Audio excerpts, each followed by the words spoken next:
muito obrigado por ter aceito o nosso convite para fazer a Prazer. entrevista.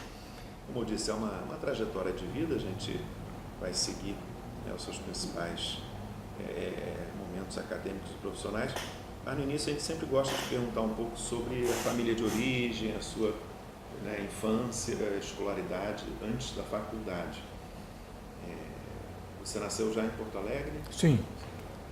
Pois é, a minha família, ela é de origem italiana por parte de pai e por parte de mãe tem português, espanhol, guaranis do Paraguai, né? E eram todos daquela região de Santa Maria, ali no centro do estado, onde tem uma colônia italiana, né? A minha mãe era mais da zona urbana, filha de um marceneiro, e o meu pai era agricultor, né? Trabalhava no campo. E nos anos 50, no início dos anos 50, vieram para Porto Alegre. Era aquele auge do êxodo rural. O meu pai tem uma escolaridade mínima, ele estudou só 5 anos. E a minha mãe começou o 2º grau, mas casou muito cedo e tal, e não pôde retomar os estudos, né? Então, eu sou de uma família muito modesta. Meu pai, quando veio para Porto Alegre, ele trabalhava como pedreiro com os irmãos e construíam casas, e etc. Quantos filhos eles tiveram? A minha geração, eu tenho mais 2 irmãos. Os meus pais, meu pai eles eram 8, a minha mãe, eles eram 3, e 4, não faleceu. E já eles tiveram 3, e eu e meus irmãos, cada um tem 1. Então é bem o retrato da evolução demográfica. E eu sempre tive uma vida assim, muito simples, vivendo em subúrbios, né? Eu nasci em 55, então, portanto... Vocês moravam em que bairro? Era um bairro... Aqui tem um bairro que se chama Petrópolis, morei até os 7 anos, e depois mudamos para um bairro chamado Teresópolis, que fica numa zona de subúrbio, assim, uma parte de morro alto. Então, uma vida muito simples, não era uma casa de livros, tá? Um irmão da minha mãe se tornou juiz, mas a gente não tinha muito contato, assim. Então, por exemplo, eu pude ter uma boa escolaridade porque na época era o efeito, né, do Leonel Brizola, que foi governador aqui, e ele criou um sistema de escolas públicas muito simples. Então era uma coisa encomendada assim, de madeira, que era uma casa pré-moldada. Então, assim, tinha essas escolas, ele abriu assim por todo o estado, né? E o nível era bastante razoável, assim, né? Mas eu, na época, sempre estudei com livros que eram descartados de anos anteriores, né? Nunca tinha a bibliografia atualizada, vamos dizer assim, e fiz o que antigamente chamava o primário e o ginásio, tá? Então eram 5 mais 4 anos.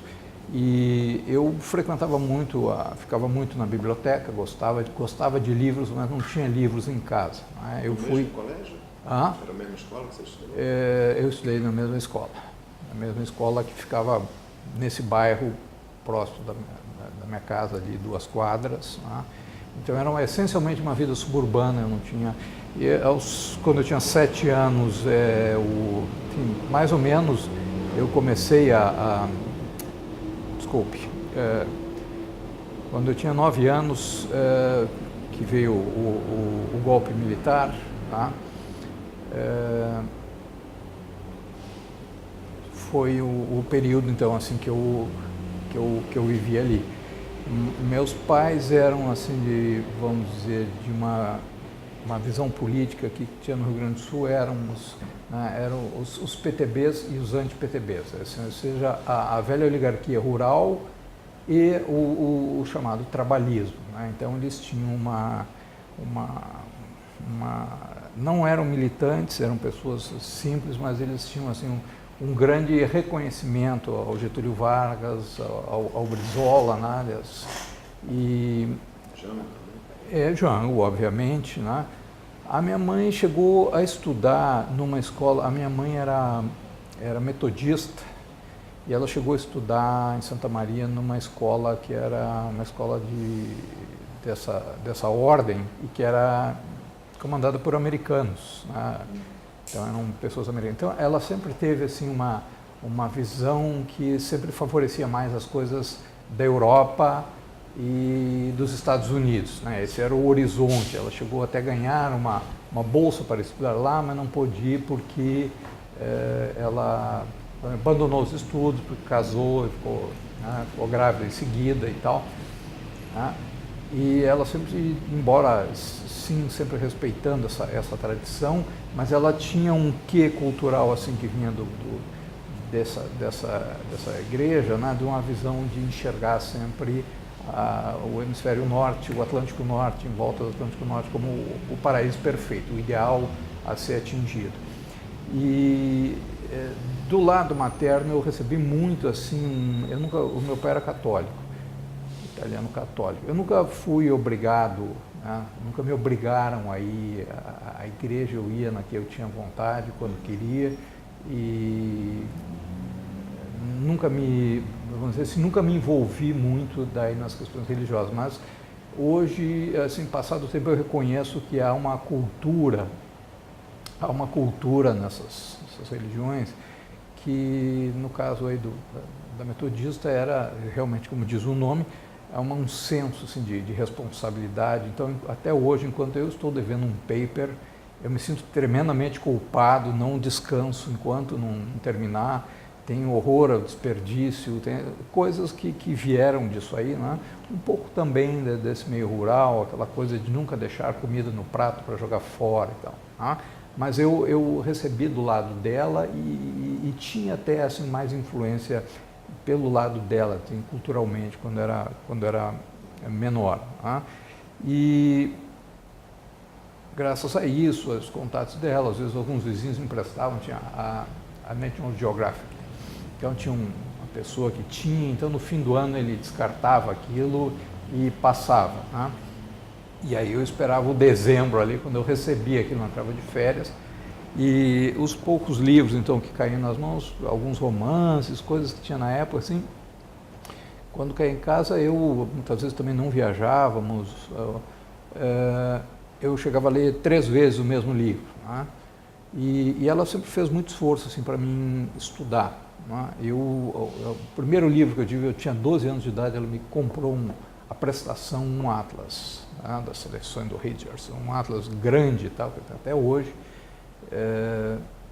Em 2008 eu recebi um título aqui no município, em Porto Alegre, que a Secretaria da Cultura ela tem uma premiação anual para umas 5, 6 categorias, e uma delas é Intelectual do Ano.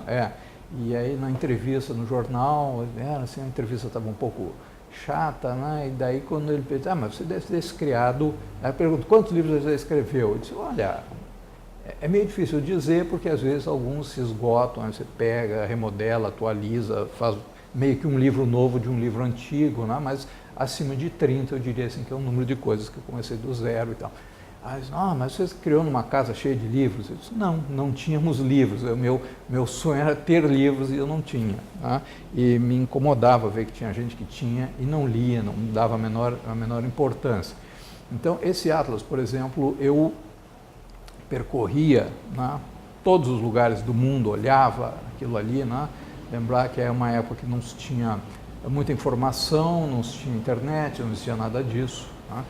E o meu pai, ele já era, vamos dizer assim, mais terceiro-mundista, né? Então se tinha uma guerra no Oriente Médio, lá, né, ele via, pois é, os egípcios, o Nasser e tal, né? A minha mãe já tinha sempre simpatia pelos mais fortes, mais desenvolvidos, né? E ele não, ele era sempre mais solidário com os povos assim, em processo de emancipação, né?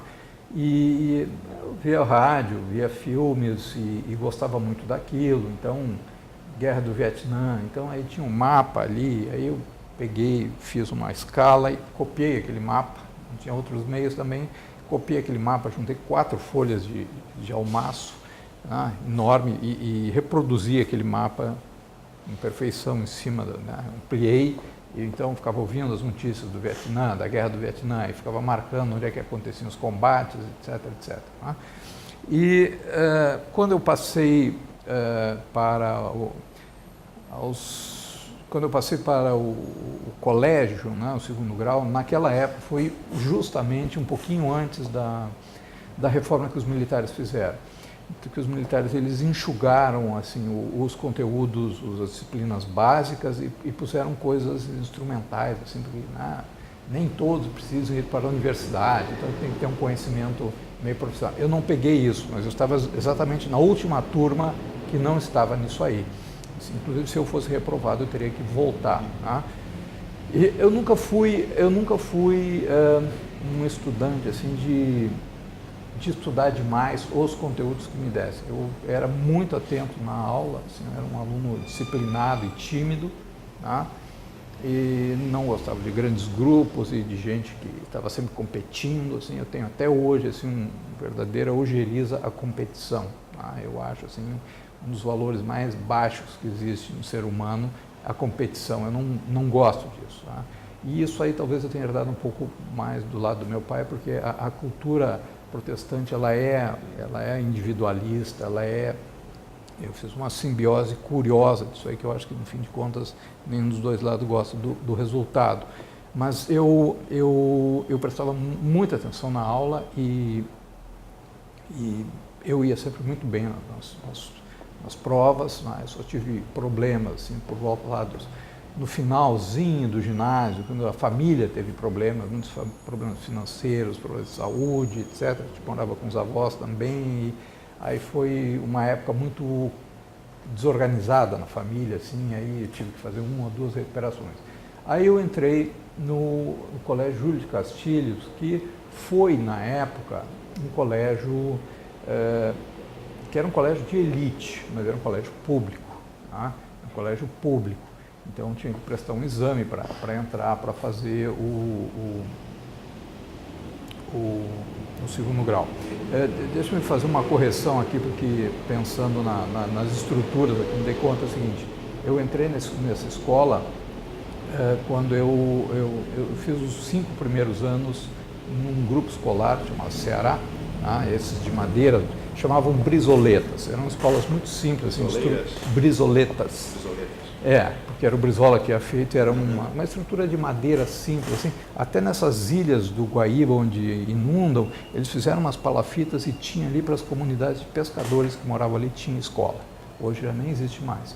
Então, eu na verdade, quando terminava essa parte, eu tinha que ir para uma escola que tivesse o ginásio. Né? Então, eu entrei ali, eu fiz uma seleção, né? No Colégio Militar, no Colégio Júlio de Castilhos e num colégio protestante que havia no bairro ali. Eu passei nesse protestante, passei no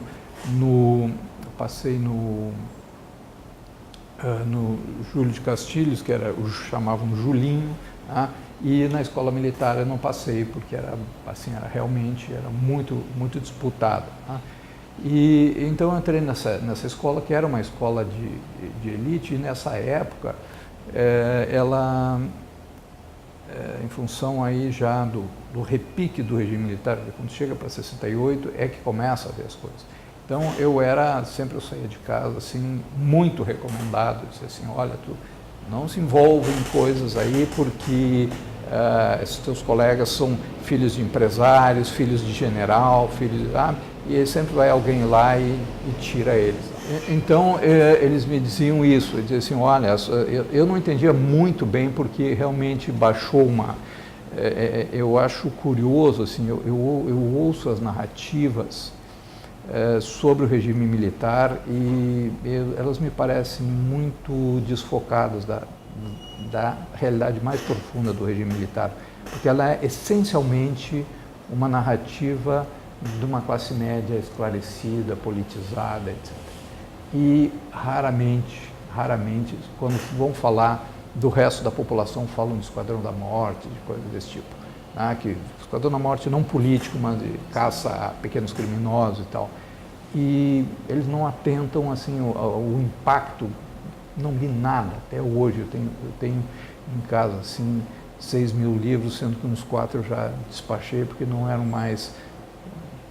Ainda tenho 6, mas 4 mil eu não. São coisas que eu nunca mais ia trabalhar, enfim, não tinha mais espaço. E eu acho que há uma ignorância sobre o que a população simples que não escreve e que não se manifesta, mas que tem opinião, vive e sofre, como ela viu o regime militar. Então havia O que você acha que seria? Isso, em primeiro lugar, é um sentimento assim de... Não chega a ser um pânico, mas é um certo medo difuso. Ou seja, olha, os nossos políticos, os nossos amigos todos foram banidos, presos, etc.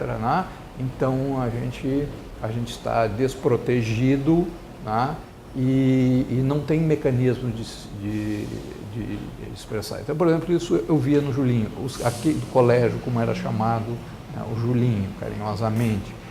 Aqueles que eram de família rica, eles participavam, eram muito politizados, muito ativos, estavam sempre puxando palavra de ordem e tal, e aqueles que eram pobres, eles ficavam observando, e que era o meu caso. Então eu observava muito assim a coerência entre o discurso e a prática, etc. Mas a gente era mantido meio fora, eu era muito jovem e a gente era mantido meio fora dessas questões. E também esse extrato mais básico da sociedade, ele sofreu uma propaganda, mais difusa, assim, não só aquela propaganda oficial que vinha como na televisão, alguma coisa que fosse dada, mas como, por exemplo, os meios de comunicação tradicionais, eles, de certa forma, se adaptaram e foram nos tirando aquela efervescência política que havia antes, que eu me lembro de ser pequeno e ser levado com meu pai a manifestações políticas, enfim, que era do antigo trabalhismo, lá do antigo PTB. Então aquilo baixava assim, era como uma névoa e havia como que um silêncio, um certo temor de dizer certas coisas, mas não era aquela coisa assim da classe média, a causa da minha vida. Não, a gente começou a sentir o regime militar na geladeira. A geladeira já não enchia como antigamente. Então, aos 15 anos eu comecei a ajudar o meu pai e tal. Depois ele se tornou Ajudar como? Trabalhar períodos de férias, períodos que eu não tinha o que fazer, ia junto com ele na obra, dar uma mão. De pedreiro? Ia dar uma ajuda, entende? É um auxiliar, vai lá e busca ajuda, vai lá, busca aqueles tijolos para cá, tal, essas coisas assim, eu ficava ali. Mas, então, aos 16 anos, quando eu entrei no que seria esse segundo grau, tinha duas opções, colégio, ou clássico ou científico. Você fazia as disciplinas humanistas, mais ênfase nas humanistas ou mais ênfase nas técnicas. Eles queriam que, principalmente a minha mãe, cuidava mais disso. Não, você tem que ser um engenheiro, tem que ser alguma coisa assim e tal. Então me botou na que tinha mais física, matemática, etc. Física eu entendo bem, matemática é uma coisa indiferente para mim. Química eu tive os 3 anos, eu tive os 3 piores professores da minha vida que davam essa disciplina. Até hoje eu tenho uma lacuna e hoje eu preciso disso, por incrível que pareça. Mas eu fui formado para ir para a área das exatas, mas eu tive que começar a trabalhar aos 16 anos e passar a estudar à noite. Eu comecei trabalhando 9 horas por dia, entregando título de bancos, caminhava o dia inteirinho, e ganhava... Entregando como office boy? É como se fosse um carteiro, mas o carteiro ele tem um número pequeno de ruas e uma grande quantidade de correspondência, ou seja, ele sai com uma sacola grande e vai largando 3 ou 4 coisas em cada casa. Eu não, eu tinha títulos de banco que as pessoas tinham que assinar para receber e um era longe do outro. Quando conseguia 2 numa quadra, então eu tinha que caminhar uma grande distância. Eu era um adolescente gordinho e tal, fiquei um fiapo, assim, em 2 meses, porque era assim, um sol abrasador, caminhando na rua. E depois de um tempo eu consegui trabalhar daí numa gráfica que era perto da minha casa, pessoas conhecidas, né? Mas era um trabalho braçal, era um trabalho de cortar papel, enfim. Até hoje, como eu gosto muito da parte editorial, né? Eu tenho assim, um conhecimento técnico da parte editorial, porque, enfim, a tecnologia mudou e tal, mas eu também fui acompanhando. Então eu trabalhava nisso quando eu estudava. E realmente, assim, o tempo de estudo em sala de aula, né, a aula à noite já era outra coisa, né, uma coisa muito diferente. Científico você cursava à noite já? À noite. Então eu comecei assim uns meses e aí no meio do ano de dia e no meio do ano eu consegui um emprego com carteira assinada. Ganhava, como eu era menor, tinha salário mínimo de menor. Então ele era menos do que um salário mínimo. Tá? E sábado de manhã, inclusive, tá? 4h30. Então, assim, o tempo que sobrava para estudar mesmo era no domingo, porque era impossível, né? Foi muito curioso, porque o ano passado eu estive coisa rara, né? Eu estive na Coreia do Norte, com uma delegação, e aí, depois das visitas, aquelas coisas assim, a gente ficava no bar tomando cerveja, no bar do hotel, e ficava ali o tradutor e o homem do partido que acompanhava a gente. E o partido tinha sido professor de inglês, ele falava inglês perfeitamente e tal. E aí nós estamos conversando e ele disse, olha, felizmente agora o nosso curso, na Federal, nosso curso é um curso que é à tarde, né? Nós não temos quase que dar aula à noite. Aí o coreano olhou assim e disse, vocês, you have class in the evening? Sim, nós temos aula à noite. Aí ele pegou um bloquinho e falou, você é muito respeitoso, eles não querem fazer crítica, mas ele realmente ficou impactado. Assim, mas como, ele disse assim, como que uma pessoa pode trabalhar 8 horas e ainda ter força, assim, foco para os estudos à noite? Porque aqui na Coreia, não, o estudo é o dia inteiro e depois vai para casa. Quem estuda, estuda, quem trabalha, trabalha. Ele disse, não, mas lá tem, mas você pode dizer, olha, alguns fazem que ensinam, outros fazem que aprendem e acabam pegando um diploma depois, né? Interesting, então, ok. Mas a situação era um pouco essa, tá? Era um pouco difícil. Eu tinha um amigo que, vamos dizer assim, que era um pouco mentor intelectual, né? Me puxou muito assim, que também estava na mesma situação, né? No caso dele era uma família que foi maior e foi melhor posicionada e que foi declinando, né? E eu tinha muitas dúvidas, não sabia o que fazer quando terminasse o colégio, né? Depois de um tempo eu consegui trabalhar em banco, tá? Trabalhava em banco também, onde a exploração não foi menor, tá? Ou seja, se fazia horas extras e não eram recebidas, se perguntava, diziam, olha, se você quiser, estamos na justiça, mas você nunca mais vai conseguir um emprego em banco. Aí a gente deixava passar, né? Então, assim, tem um aspecto de repressão socioeconômica no regime militar que passa batido nessa questão. Assim, é sempre o problema que uma elite de esquerda teve. Tá? Toda a questão é centrada nisso, muito pouco, o resto é uma análise sociológica muito superficial. Isso é um campo que ninguém explorou direito. Pois bem, cheguei no final, eu tinha que fazer não sabia que vestibular fazer, e meu colega ia fazer para arquitetura, ele queria. Aí nós dois resolvemos fazer para arquitetura, os dois foram reprovados, ele se concentrou em estudar muito, aí não saíamos mais fim de semana, nada, né? E eu pensei melhor e resolvi fazer curso de economia, exatamente nesse prédio aqui, né? Que já foi um prédio muito bonito antes de um incêndio nos anos 50, esse aqui, e que foi até 1950 esse Colégio Julinho, foi mais adiante ali. E eu fiz para economia e passei. Né? Então, isso em que ano, Paulo? 76. 76 eu entrei no curso de economia, né? Você fez isso, você tinha 20 anos, você nasceu em 50? Nasci em 55. Você tinha 21 anos. Eu tinha completado, porque eu tinha um ano a mais de estudo, que era o quinto, eu entrei com 7 na escola, né? Na época se entrava assim um pouco mais tarde, não é que nem hoje o pessoal bota o garoto com 5 anos já na escola, era com 7.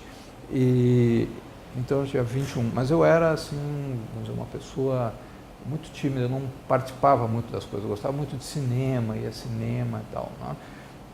E passei, então trabalhava de dia, num banco ainda, num outro, uma financeira, aí já um pouco melhor, já ganhava 2 salários mínimos, quase, e estudava à noite. Mas eu fiquei um pouco frustrado com o curso de economia, muitos bons professores haviam sido caçados, professores históricos, assim. Havia os seus discípulos que tomavam certo cuidado, mas que davam aulas muito boas, tá? Inclusive um que ainda leciona aqui, nos tornamos amigos em 79, eu estava estudando aqui ainda, nos tornamos amigos, né? Até hoje somos grandes amigos, porque é o Pedro César Dutra Fonseca. Ele é um economista e ele estudava um pouco lá sociologia. E eu resolvi, eu também comecei a ficar um pouco descrente das coisas que ensinavam, que seja, como que você pode fazer para maximizar os seus lucros, como você pode botar as pessoas a trabalhar com menos, ganhando menos e tal.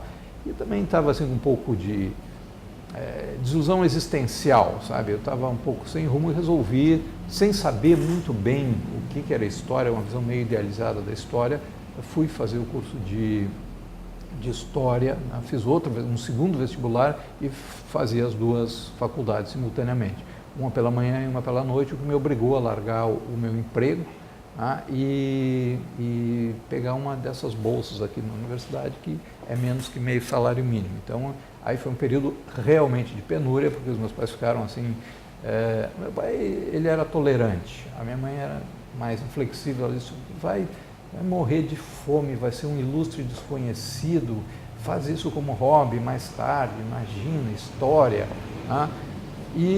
mas eu fiz essa opção, então o que eu ganhava, assim, me pagava simplesmente o transporte e o bandejão universitário, nada mais, eu não conseguia comprar roupa, não conseguia comprar livro, etc. E eu, com alguns professores aqui na economia, cadeiras teóricas principalmente, eu aprendi muito e algumas cadeiras na história, e aí, vamos dizer assim, na época a moda era ser de esquerda, era ser marxista e ser militante. Eu não sabia Marx de cor e tal, sabe?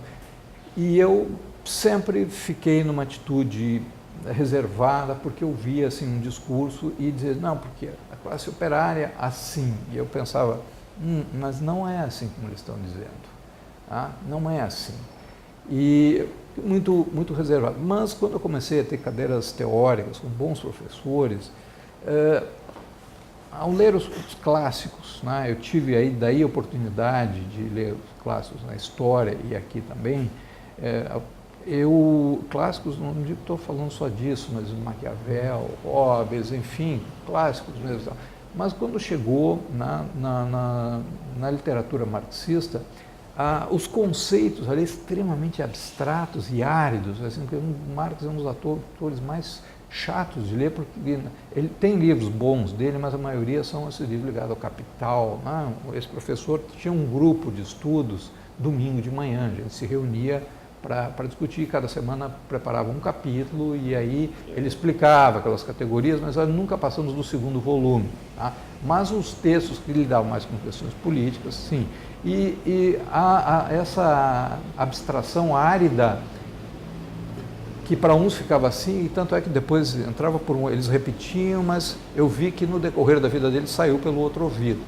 Eu pude, vamos dizer assim, a situação da minha família, a minha situação pessoal, o meio onde eu vinha, aquilo se encaixou perfeitamente, entendeu? Eu diria assim que eu era antes uma pessoa um pouco revoltada com as coisas, mas eu não encontrava um foco.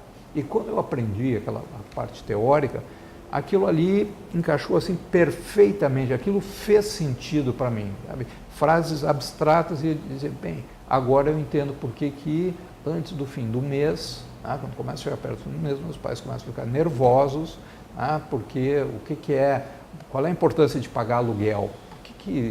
Por que não se resolve o problema da habitação se é um problema que tecnicamente se pode resolver? Porque você precisa ter a pessoa sempre dependente de alguma coisa. Tá? Então, como é que até culturalmente isso se reflete na sociedade? No meio do curso, larguei a economia, né? Entrou uma parte que era realmente muito árdua, eu recordo perfeitamente uma aula sobre crise de 29, e eu tive pela manhã na história uma aula sobre crise de 29 e uma aula de macroeconomia aqui, crise de 29.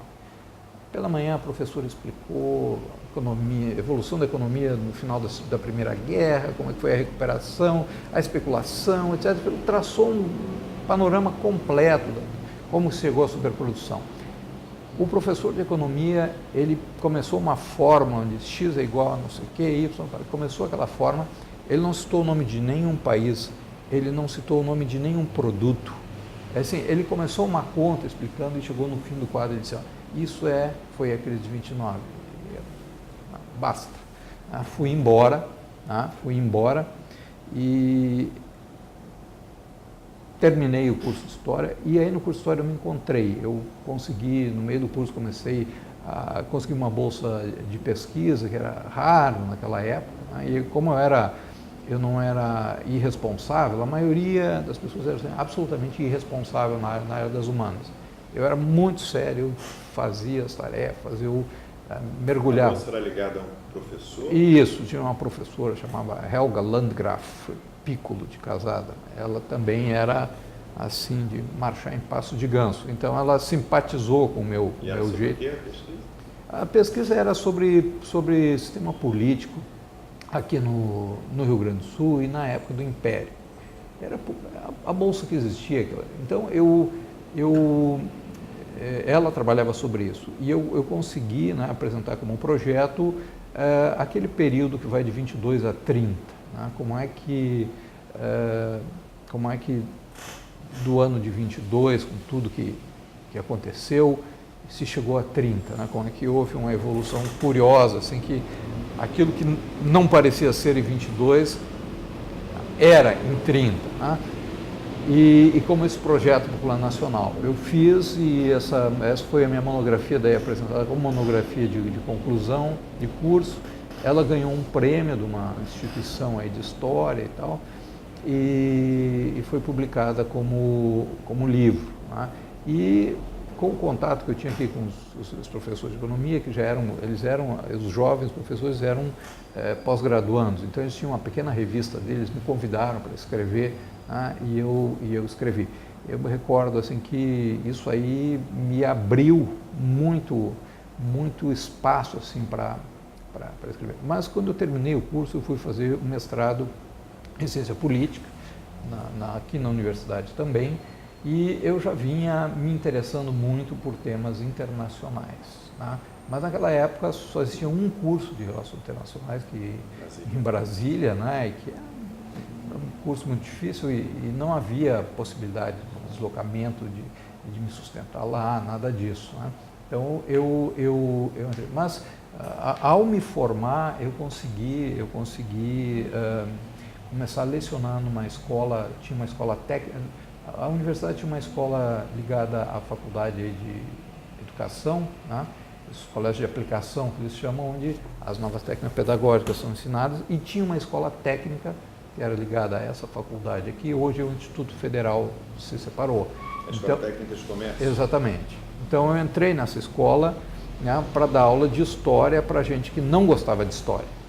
Isso foi assim que você terminou a licenciatura ou o bacharelado? Sim. Eu até tive um momento de substituição de um colega que lecionava e se apaixonou por saxofone e disse, olha, eles querem alguém que termine o semestre e eu não vou mais continuar, né?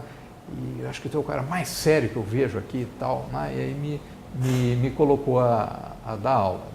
Nossa, daí eu já tinha me transformado muito ali naquele... Estava com o cabelo tem no site, tem uma espécie assim de... No site da prefeitura tem eu posso passar o link para vocês, tem vamos dizer, um apanhado fotográfico dessa evolução e tal, né? Essas barbas de Jesus Cristo, como eu tenho meio também sangue índio, né?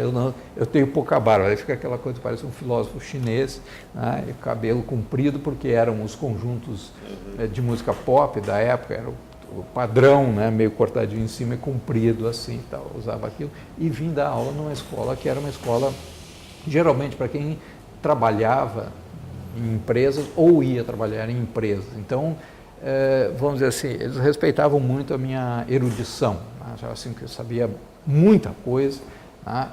Mas eu tive que me adaptar ao que seria assim, um ambiente hostil. Tá? Eu vejo que hoje as pessoas querem assim, não, é o meu direito, isso eu não quero fazer. Eu nunca tive essa opção na minha época formativa, sabe?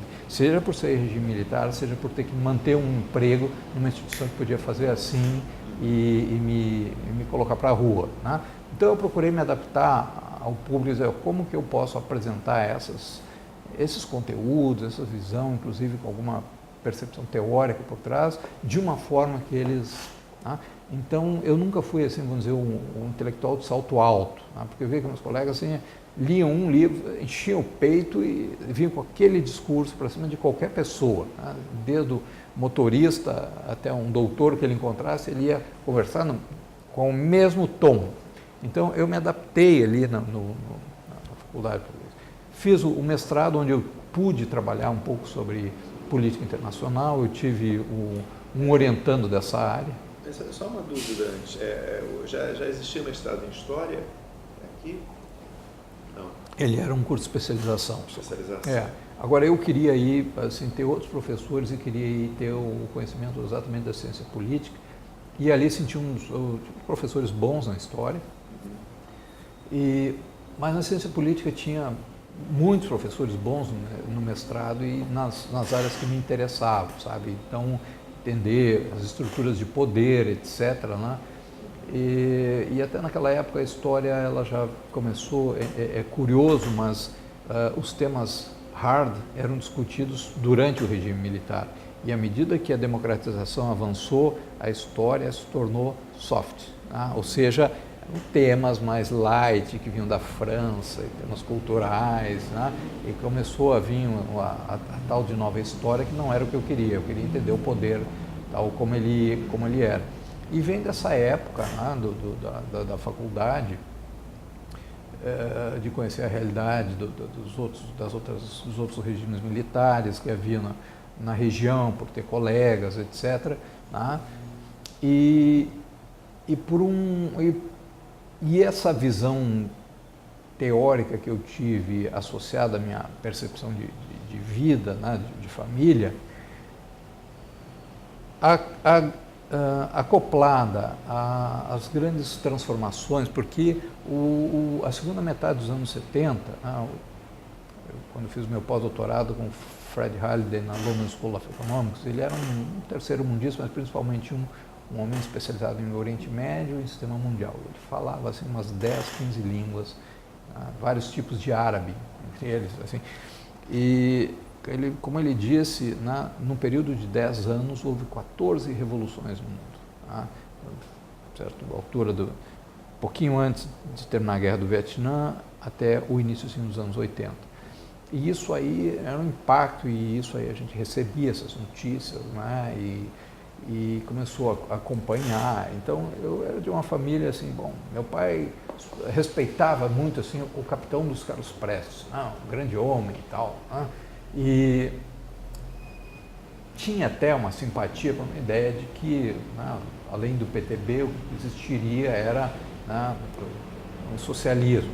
A minha mãe, pelo contrário, assim, era uma anticomunista, não era uma pessoa que fizesse disso uma cruzada, mas a sua visão era uma visão individualista, o ideal era os Estados Unidos e tal, né? Então ela sempre falava, né? Sempre falava mal, então eu sempre cresci num ambiente onde eu via isso aí como uma coisa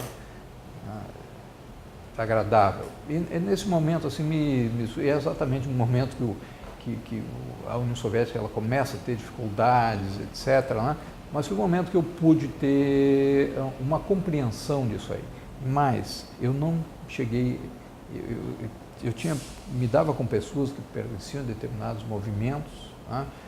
Sempre rejeitei o discurso fácil do trotskismo, né, que eu acho assim, até hoje é um discurso muito fácil, né, e procurava ir mais fundo e ver naquelas experiências que havia participação popular mesmo, por que esses regimes eram assim, etc., sem fazer um julgamento prévio, né. Então, vendo aquelas lutas, a participação dos cubanos em Angola, nos conflitos da África, a guerra do Vietnã, etc., isso me trouxe assim, não uma simpatia ingênua, mas, vamos dizer assim, naquele período durante a graduação, fora de militância, fora de indução, fora de qualquer processo indutivo, eu, por minha conta, eu juntei as peças desse quebra-cabeça e disse, olha, isso aí tem um sentido histórico transcendente, né? Comecei a estudar, tá? E nunca tive uma visão negativa, mas é importante dizer, eu nunca fui militante de nenhum grupo. Nessa época o PT estava se formando, aí nos anos 80, e eu também achei um discurso assim, não, é a primeira força de esquerda no Brasil. Espera aí, e os anarquistas? E os comunistas? Eu nunca gostei disso, assim, nós estamos iniciando o mundo aqui, sabe? Eu sempre fiquei com o pé atrás, e mesmo quando eu apoiei, né, apoiei muitas vezes, apoiei como cidadão, apoiei como intelectual, dar cursos, coisas assim, eu sempre tive um tom crítico, dizer, olha, atenção, isso não está claro, onde é que está o limite, onde é que o partido vai. Então, coisas que acontecem hoje não me surpreendem. Tá? Eu sempre entendi, e vejo como teve os seus lados positivos e negativos, e o socialismo realmente existente, como era chamado, também, sabe? Eu não me deixei levar pelas coisas, e quando eu terminei o meu mestrado, no meu mestrado eu tive um professor de Relações Internacionais, que vinha da Suíça, o Ricardo Seitels. Ele tinha acabado o doutorado. Ele tinha acabado o doutorado, foi contratado aqui e veio para cá. Isso. Um período mais ou menos que vocês... Isso, ele estudou Vargas, depois da guerra, etc. Né? Eu quase fui aí no início dos anos 80. Eu casei com a minha primeira e única namorada, né? E a gente estava um tempão, e daí casei. E eu consegui até, quando terminei o mestrado, uma bolsa em 81. Já estava morando junto, né? Mas eu fiquei assim numa situação um pouco complicada, porque naquela época as bolsas eram complicadas, sabe? Então eu teria que ir, e ela teria que ir só como turista, ir e entrar e sair, né? E o meu orientador, ele botou muita pilha assim, no início, mas quando ele viu que estava para ir, ele esfriou, e eu me senti inseguro, sabe? E também comecei a pensar o seguinte, olha, eu nessa idade, eu vou chegar num lugar assim onde vão me ditar muito a regra, né? Então eu acabei não indo, apesar de ter ganho bolsa do CNPq, eu não fui, e abri o concurso naquela época para o departamento de História. E aí eu fiz esse concurso, não passei em primeiro lugar, mas fui aprovado, e poucos meses depois já surgiu uma vaga e eu fui assumir, então. Aí parou de dar aula na escola técnica? Não parei, porque eu tinha um regime, hoje tudo é dedicação exclusiva, naquela época não tinha, então eu continuei, e até porque eu ganhava mais ali, então eu dava aula em cursos de especialização privados, assim, tá? Me chamavam, dava aula nesse, que era no segundo grau, e dava aula na faculdade. E aí, em 88, eu fui fazer doutorado na USP com o Edgar Carone, que foi uma pessoa, assim, que tinha sido uma referência nos meus estudos também na história do Brasil e tal, né?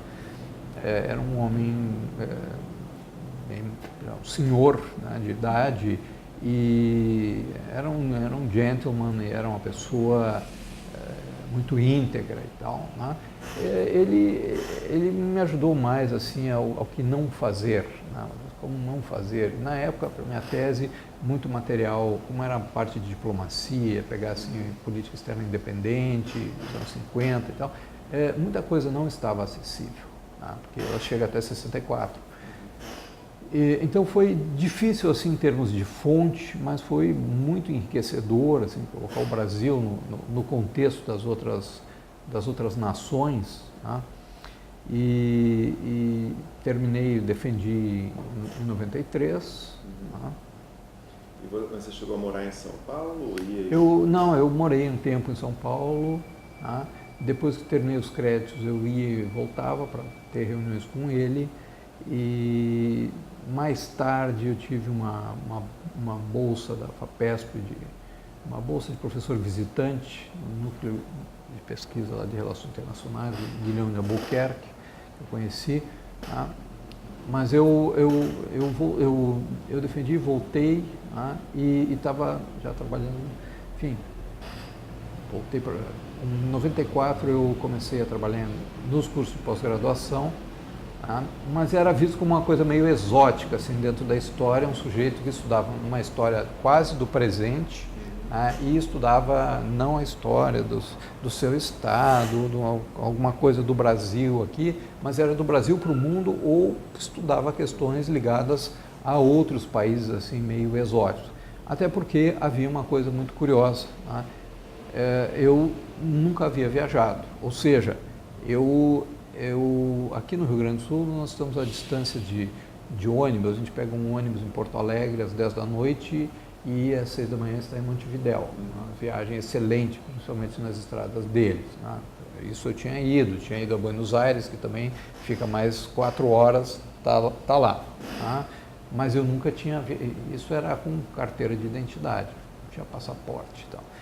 E em 94 eu fui viajar de turismo, né? Turismo era, já vamos dizer assim, 40 anos. Eram 38 anos, eu fui, daí acabei casando segundas núpcias, eu tenho um filho do primeiro casamento, que depois veio morar comigo, e hoje ele é veterinário, e no segundo casamento a gente tinha uma curiosidade, tá? De ver Cuba, porque era tido assim, vai afundar e rápido. Tá? Então 94 foi assim, janeiro de 94, e foi exatamente o pior período assim, econômico depois que acabou a União Soviética. Então combinava assim, praia com uma olhada de perto. Tá? Aí eu fomos, tá? E nos surpreendeu, assim, uma viagem que surpreendeu, não pelo aquele discurso que a esquerda faz, o anti-imperialismo, que sistema de saúde, que sistema educacional. Não, o que absolutamente me surpreendeu lá foram as pessoas, né? O tal de homem novo. Assim, o que realmente me impactou era a atitude das pessoas. A atitude das pessoas era algo fora do comum, que eu não havia presenciado pessoalmente, só em livro e tal. Né? E aí eu me dava conta do seguinte, como o que fica registrado é o que as pessoas, com muito estudo, escrevem e a percepção que eles têm das coisas. E como tem uma massa de gente, uma outra realidade que não tem essa oportunidade de expressar o que sente, como vive, e tudo aquilo que fica documentado, como os museus que a gente visita, você só vê museu de grandes castelos, de grandes mansões e tal. Tem um museu na Escócia, tem um em Warwick, que eles chama People Museum. Aí você chega assim, eles reconstituíram como é que eram as choupanas onde moravam 90% da população da Inglaterra. Tá? E o que eles usavam, como é que viviam. Daí você vê aquilo, lá na Escócia tem já mais da Revolução Industrial, como é que era. Isso é quase os museus, as moscas, né? Ninguém vai nesses museus. Os arquivos também. Então, vamos dizer assim, eu fui em janeiro e a minha segunda viagem se deu em setembro para uma missão acadêmica do Itamaraty à Ásia, onde eu fui assistir a reunião dos Institutos de Estudos Estratégicos Internacionais da ASEAN, dos países da ASEAN, que era em Singapura, né? E dali eu visitei Macau e Hong Kong, quando ainda eram territórios coloniais, e depois a visita então, a instituições chinesas. Então foi uma coisa fora do comum, porque antes de ter estado nos Estados Unidos ou na Europa, além dos vizinhos aqui, eu estive em Cuba e depois no Extremo Oriente. E aí, bom, aí eu já tinha condições de viajar um pouco de turismo, aí que eu conheci Portugal, Espanha e tal. Quando voltei da viagem, tinha já eu tinha concorrido a um curso de especialização que iam dar no México sobre integrações. Em vez de levar os alunos para a Europa, eles traziam os professores europeus para o México e reuniam todos ali. Foi também uma experiência muito, muito gratificante e tal, mas a partir dali foi assim, meio que João Paulo II, ou seja, não parou mais, não parou mais de viajar. Eu já visitei 55 países, assim, mas já uma pessoa mais madura, assim, E o meu interesse de pesquisa, aquilo que eu trazia da história, uma análise da história mundial, eu passei, e dentro da história eu fui migrando cada vez mais para temas de relações internacionais, praticamente.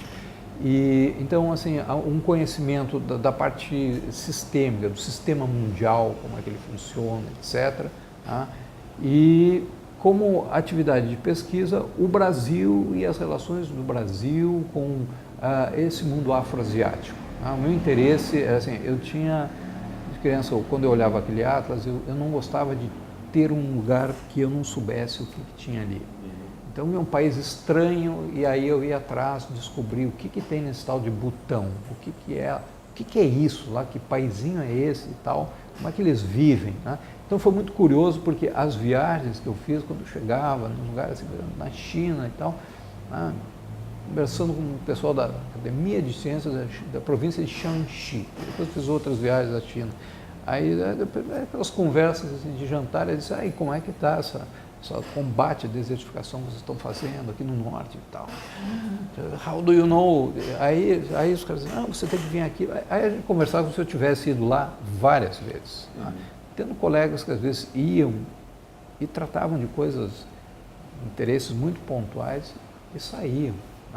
Saíam sem nunca ter interagido, nunca deixado nada lá. Então, para mim, era uma grande oportunidade estar ali, e eu tinha na minha cabeça a quantidade de conhecimentos, de coisas que queria interagir, verificar como eram as coisas. Então, essas viagens todas, as pessoas que me recebiam tinham a impressão de que eu já conhecia o lugar, e não era o caso. Mas eu pude, por exemplo, nas pesquisas mais recentes que eu fiz sobre a África, eu pude visitar 13 países africanos. Agora eu estou indo a Guiné Equatorial, que assim, países assim, não muito visitados, às vezes, tipo a Etiópia, onde está a sede da União Africana. Eu estive no Irã, no Omã, no Líbano, na Turquia, no Egito. Eu vi um caminho, e países asiáticos. E esse tipo de trabalho, quando começa a entrar a internet, assim, você vai ficando registrado o que você faz. E aí aparece convite, você não sabe, assim, coisas que começam a surpreender. Você recebe um convite do Instituto Mir, na Rússia, que quer fazer um evento sobre os BRICS. E disse, bom, mas são muitos anos atrás. Aí eu disse, puxa, mas como chega em mim?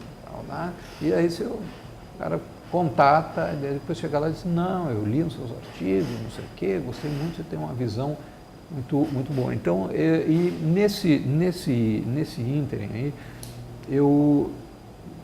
como eu nunca fui muito assim de um ambicioso, eu vejo assim, uma geração nova na academia hoje, que eles entram com uma ambição desmedida por um espaço que, na verdade, é um espaço pequeno e até ridículo, assim, em termos de espaços de poder. Eu nunca... É institucional mesmo. Então, eu nunca fui de brigar muito. Então, assim, eu tive... Eu acho que o Kissinger tem uma frase, briga-se muito na academia porque tem muito pouco em jogo. Exatamente, assim. Exatamente. Então, por exemplo, assim, eu fui chefe do departamento de História, sem ter nenhuma vontade de fazer isso, sabe?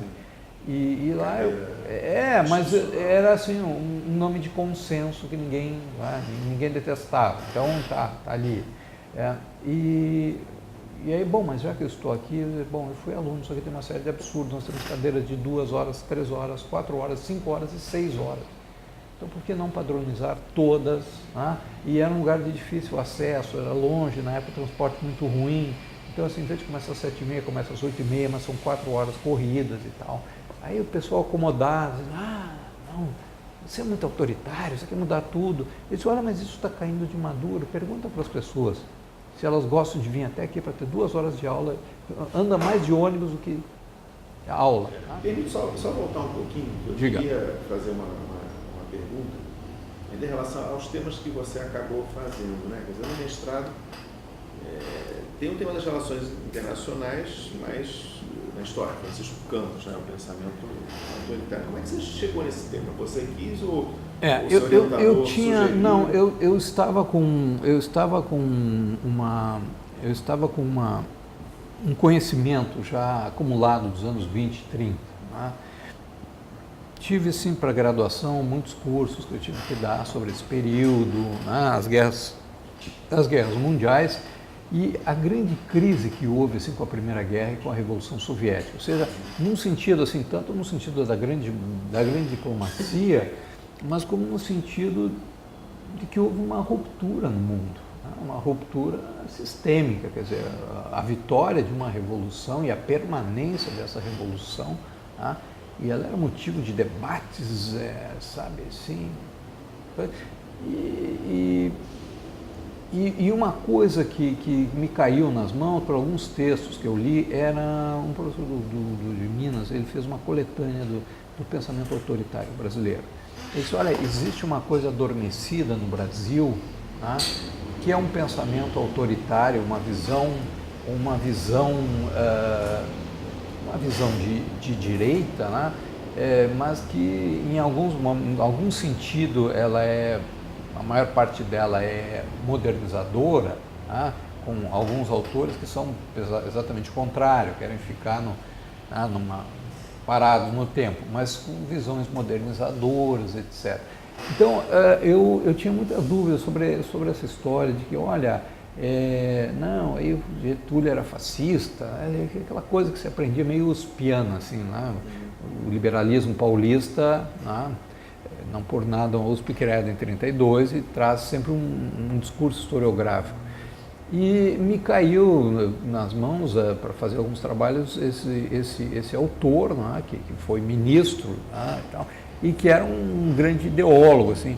Eu disse, como é que me chamava a atenção, assim, como os conservadores ficaram em pânico quando essa revolução aconteceu e ela não retrocedeu, né? Ela não retrocedeu e, pelo contrário, ela lançou sementes que tiveram que ser esmagadas e tal. Então, assim, qual era a percepção desses, né? Havia gente que tinha escrito sobre o Rui Barbosa, como é que é o Rui Barbosa tem um texto assim que é como um liberal, como o mundo dos liberais se acabou, de certa forma, depois da Primeira Guerra, daquilo, porque ele disse assim, se você apoia a ordem, essa ordem está indo quase que para o fascismo. E se você é crítico, você acaba levando água para o moinho do socialismo, ou seja, o espaço de atuação de um liberal desapareceu. Muita gente tem trabalhado sobre isso. E, curiosamente, o tema da questão da ditadura, do pensamento autoritário da ditadura, ele estava sendo jogado para fora da agenda, né? Para fora da agenda. E eles, puxa, a gente nem compreendeu isso muito bem. Então, Minas Gerais também sempre foi um centro difusor de ideias muito conservadoras, assim, e tal.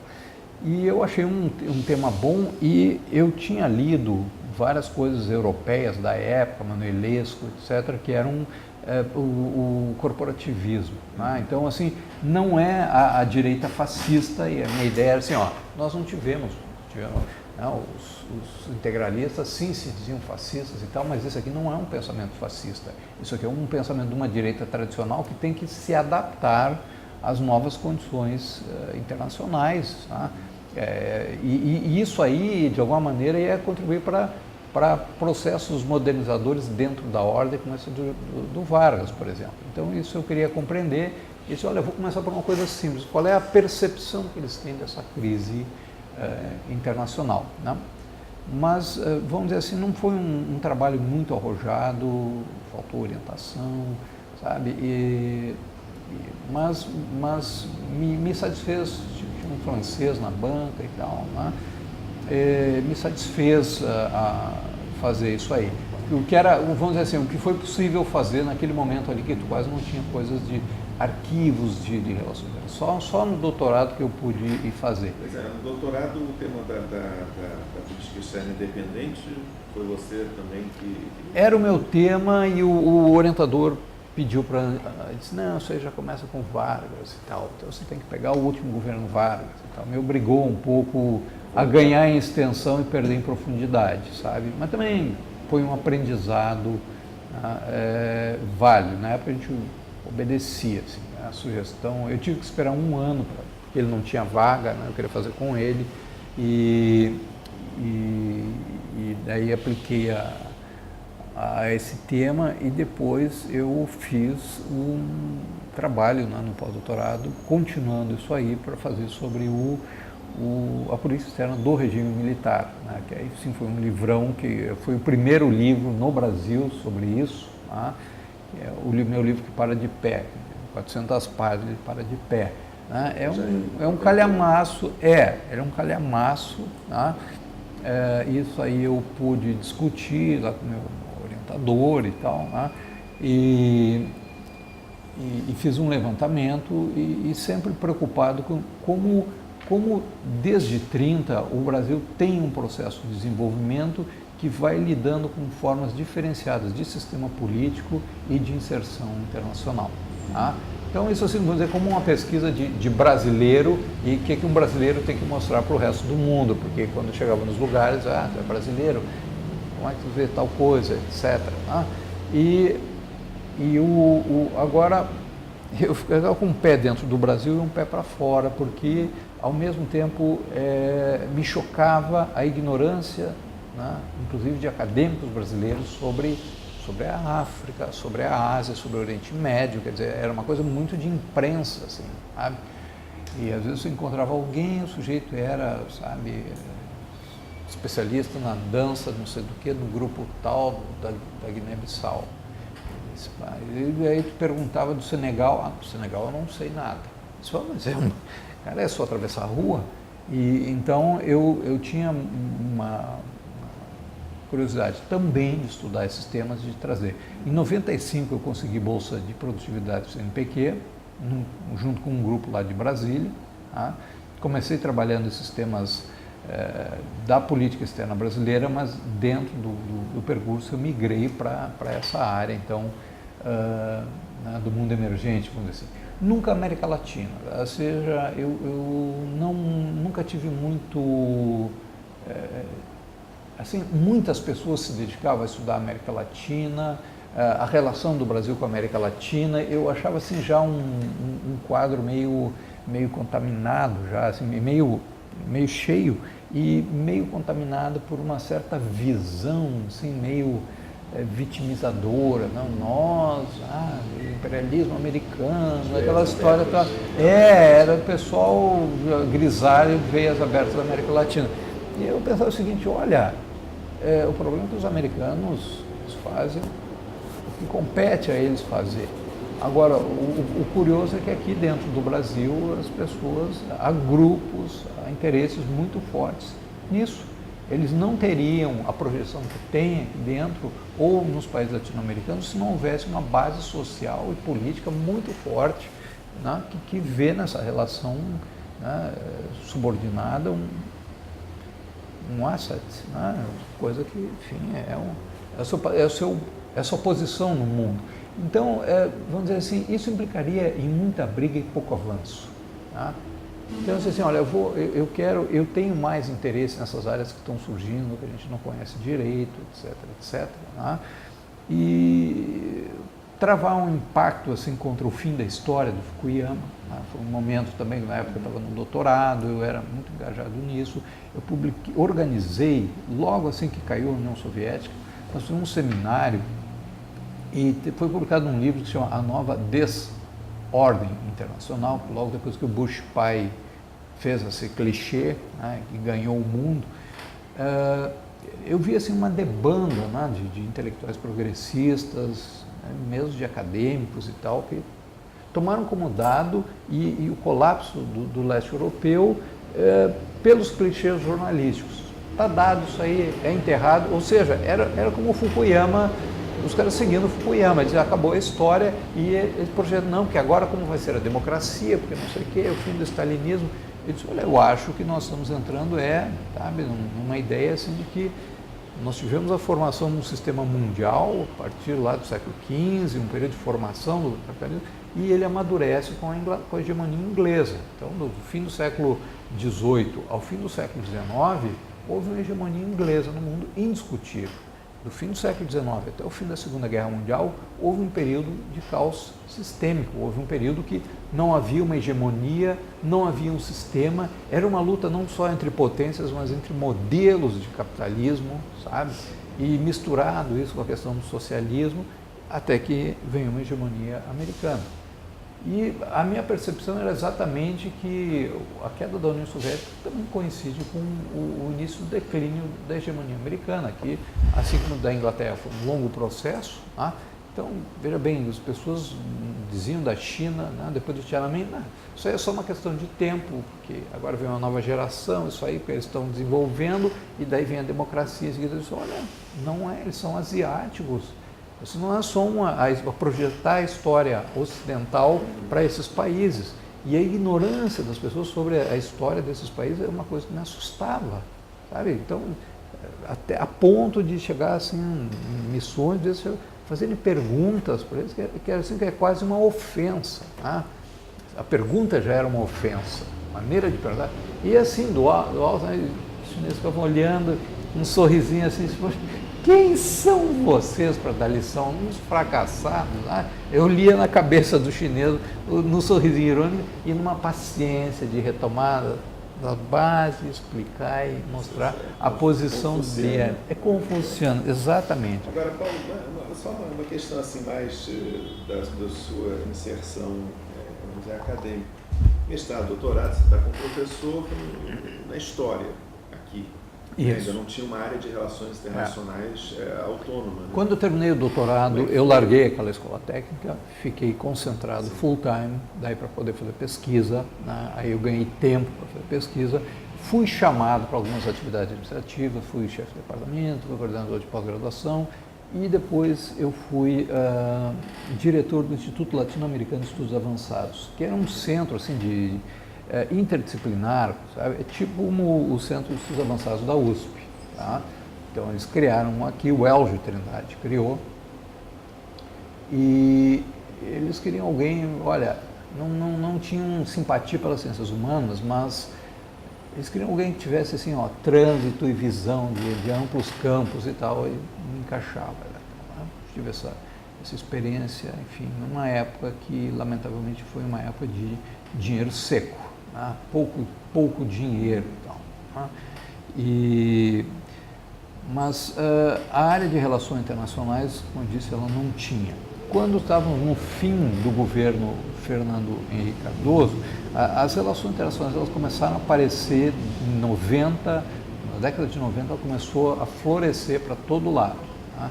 Então hoje você começa a década de 90 com um curso de graduação e um de pós, que era a PUC do Rio. Tá? E quando você chega hoje, você tem uns 80 e tantos de graduação, tá? E pós-graduação, uns 30 talvez. Tá? Então, não tinha. Editais específicos para estimular isso, né? Como Santiago Dantas. Aí aconteceu o seguinte, as privadas são mais ágeis. Elas sentiram que esse clichê da globalização não lhes dava alguma coisa. Eu fui avaliador do MEC, fui visitar várias instituições que diziam que só tinha um nome de relações internacionais. Você chegava lá, via a grade, e tinham 2 professores de relações internacionais e o resto todos eram... Tá? Então, eu estava muito engajado nisso e quando veio o Santiago Dantas, era uma proposta de criar nas universidades públicas, né, cursos que meio que pautassem a área, que dessem um foco, né, para que as demais se aglutinassem, com muito dinheiro e tal. Então eu ajudei a criar um curso aqui, um curso que era um mestrado, né, vice-coordenador eu era. Infelizmente a pessoa que era o contato, que tinha o dinheiro, que, enfim, que se meteu institucionalmente a brigar, ela era da sociologia, não tinha uma visão adequada à área e não tinha sensibilidade, né? Esse curso depois ele fracassou. Mas onde eu estava como professor de pós-graduação no curso de ciência política, né, porque eu dava aula no pós-história, que daí virou um mestrado e doutorado, e na ciência política, que é um curso já bem...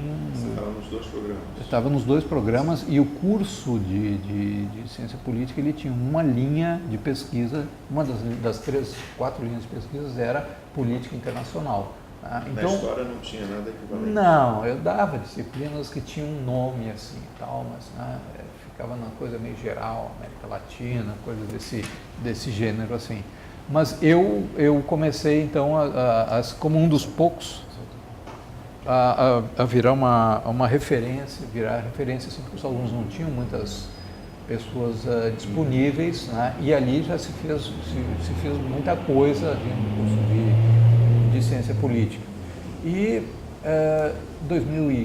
acho que é por 2004, nós criamos essa graduação aqui.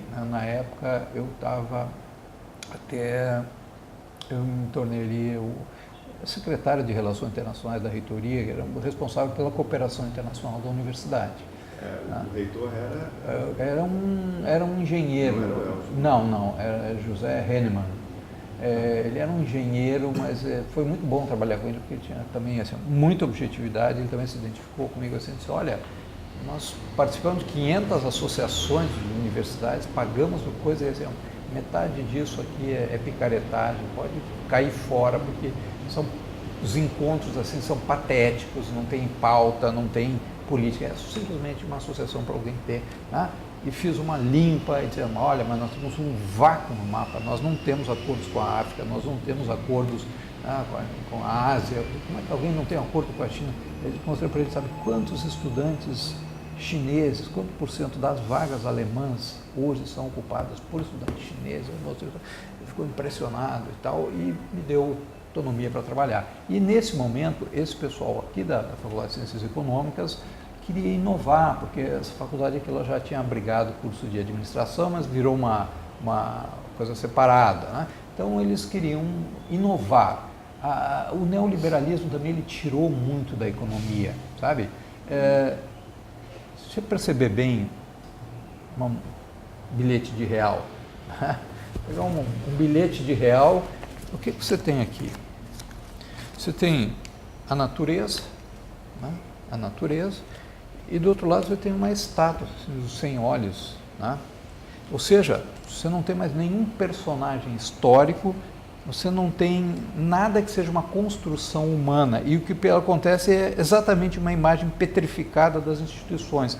Isso aqui, o desenho disso aqui é o neoliberalismo. E o neoliberalismo tirou a função do economista, né? Isso aqui mostra o seguinte, ó, tudo que os economistas, tudo que a sociedade, os partidos, os governos tentaram criar modelos econômicos, até tudo fracassou. É o mercado que faz acontecer as coisas, tá? Então, eu coleciono muito dinheiro dos países que eu vou e é sempre a cara do país. Então, não tem mais nenhum personagem histórico, tá? Não tem nada, é uma moeda morta. Assim, então, é uma economia. O curso, eles resolveram, para inovar, criar um curso de Relações Internacionais. Eu vim aqui emprestado, tá? Eu nem era obrigado a dar aula porque eu estava na reitoria, mas mesmo assim eu dava aula lá na História, tá? E era curioso porque às vezes eu tinha que dar uma cadeira lá e dar uma cadeira aqui. E à noite lá era o curso que tinha o perfil socioeconômico mais baixo, né? As estatísticas começaram a avançar muito, e o perfil socioeconômico mais baixo que tinha era a História Noturna. E eu dava aula aqui, às vezes, uma tarde por semana eu vinha aqui correndo, sabe? E o perfil socioeconômico que era o mais alto da universidade. O curso, quando ele é o segundo aqui, porque tinha um da La Salle, em Canoas, ali, um ano antes. Então tinha uma demanda reprimida e veio alunos assim, muito qualificados, muito qualificados.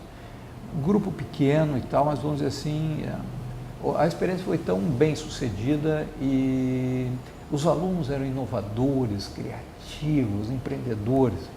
E surgiu uma vaga, né? Ia ter uma vaga aqui. Conversei com o pessoal e disse, olha, o curso de História está consolidado, tem todas as coisas assim, e eu gosto do desafio de construir uma coisa nova. Tá? Então, eu me transferi daí para cá em 2006. Eu me tornei professor só daqui, né? Coordenei o curso. Aí nós criamos quando aquele mestrado de Santiago Dantas daqui afundou, esse professor, porque os bons foram se retirando, né? E ele virou um curso cheio de antropólogos e fundou, tá? CAPES fechou. Então nós criamos esse programa que chama Estudos Estratégicos Internacionais, tá? Traímos alunos de fora, tá? Começamos a trabalhar assim de uma forma inovadora, trazer gente de um outro perfil, não só o acadêmico tradicional, né? Lá em Cuba tem os bolseiros, aqui nós temos os bolseiros, o cara pega bolsa de iniciação científica, bolsa de mestrado, bolsa de doutorado, bolsa de pós-doutorado, aquele cara que na verdade nunca viu o mundo e só lê e estuda e não sai do prédio. Tá?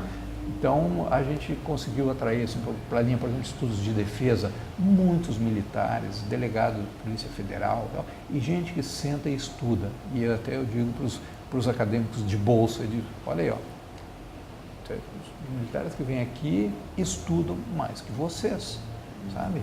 E não são preconceituosos. Tal. Muita gente da área, porque essa palavra estratégica, nós não podíamos repetir o nome que ainda estava vigente de relações internacionais. Isso que eu ia perguntar. E eu dei essa ideia, um queria não sei o que, comparado. Eu disse, não, mas a nossa visão aqui é uma visão de estudos estratégicos. Tá? Então, não vamos fazer uma competição. O Brasil está cheio agora de cursos de relações internacionais e nós estamos começando a competir uns com os outros, brigar, sabe? Vamos inovar, então vamos dar um foco diferente. Primeiro, vamos dar uma ênfase na cooperação Sul-Sul, como pesquisa. Bom, isso aí atraiu gente, africanos, sabe? E gente que vem, às vezes, gente que fez programa PEC lá no Nordeste, aí ele vem fazer mestrado aqui. Por que você veio aqui? Ah, não, porque vocês aqui tem estudos africanos, essa cooperação Sul-Sul tem uma ênfase na África e vocês têm uma visão, como é que eu vou dizer assim, uma visão que para nós é correta. Vocês não nos enxergam como exóticos, mas simplesmente como um espaço geográfico e humano que está sendo disputado, que está construindo o Estado-nação, que está forjando isso, onde as classes sociais estão se configurando, etc. Né? Então eles vêm, nós temos resultados do tipo, um aluno de Cabo Verde, né? Se formou aqui e depois fez mestrado e agora entrou no doutorado. E ele disse, mas o senhor podia me orientar? E disse assim, olha, eu estou cheio de coisa para fazer, você vem em Cabo Verde, nós ajudamos a criar uma universidade em Cabo Verde quando eu estava na reitoria. A Universidade Pública de Cabo Verde teve o apoio nosso direto, estivemos várias vezes lá, dei aula e tal. Ele disse, olha, eu gosto muito de Cabo Verde, eu estudei, mas o que tu vai estudar ali de Cabo Verde? Eu disse, não, professor, eu vim conhecer a África aqui, porque na África a gente não estuda a África, né? Estuda aquelas coisas de história, do colonialismo e tal, e não estuda a África e tal, não conheço a África. O que me interessa é os conflitos do chifre da África, então aquela coisa da guerra da Somália e tal. O garoto hoje apresenta trabalhos aqui no exterior, está em projetos de pesquisa do CNPq, sabe? Um africano que veio aqui e impulsionou. Tá? E a gente tinha um grupo de pesquisa, quando eu estava no Estudos Avançados, eu criei o NERINT, que se chamava Núcleo Brasileiro de Estratégia e Relações Internacionais. E isso aí, o embaixador Samuel Guimarães participou da fundação. Você está ligado, está aqui na UFRGS ligado? Está ligado. Não, ele é um grupo de pesquisa que estava lá no no Instituto de Estudos Avançados e que o ano passado, quando ele completou 15 anos, eu trouxe para cá. Ele disse, olha, agora nós já temos uma graduação, uma pós-graduação aqui, o lugar dele é aqui, os bolsistas que trabalham nesse núcleo têm que pegar o ônibus e ir até lá, porque fica fora da cidade. No Campos do Vale, fica lá onde a Cornélia Ecker trabalha. Ele disse assim, só o tempo que eles perdem de ônibus, vão trabalhar aqui. E esse núcleo, na verdade, ele foi o catalisador sabe, desse processo todo, quando não tinha a institucionalização. Aí a gente foi pescar, tinham 2 pessoas na geografia que trabalhavam com temas internacionais, tinham 2 pessoas na área do direito que trabalhavam, tinham na área da administração, tinham 3 ou 4 na história, tinha na ciência política, tinha aqui na economia. Então a gente congregou essa gente e foi dessa massa crítica, né, eu organizei isso aí, e o embaixador Samuel Guimarães, na época, ele estava naquele setor do Itamaraty lá, o IPRI, Instituto de Pesquisa de Relações Internacionais, que promove seminários, publicações e tal, né? E nós pusemos assim como uma espécie de nosso patrono, assim, porque ele era um homem crítico, que queria quebrar um pouco aquela visão da globalização, que nós devemos ingressar nisso aí porque é inevitável. Eu disse, mas você pode entrar em diferentes velocidades, de diferentes maneiras, com diferentes agendas. A China entrou também, mas olha, enfim, aí nós começamos a publicar livros, né? Olha, isso aqui, aqueles livros pardos, ali é uma coleção, nós publicávamos uma média de 1 por ano, são livros de